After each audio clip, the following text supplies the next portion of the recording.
Good day, everyone. Today, I want to share a personal story about my first day of college. A day filled with excitement, nervousness, and valuable lessons about balancing myself while talking to new classmates. I hope my experience can offer some insights that will help you to navigate similar situations. There are things that happened in my high school that I still carry to this day, even though I'm in college.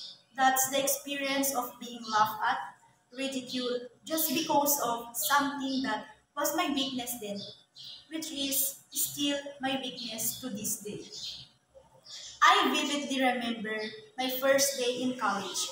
As the professor called my name, my heart started racing. My palms got sweaty, and I felt like every pair of eyes in the room was staring at me. Standing in front of the class, I could barely focus. My voice trembled and rushed through my words just to get it over with. When I sat down, I felt embarrassed and defeated. I could answer the questions properly because I was shy to express what I wanted to say. I even envy my classmates who are good at public speaking. The amount of confidence they have, even when there are many people in front of them. So sometimes I wish to be like them.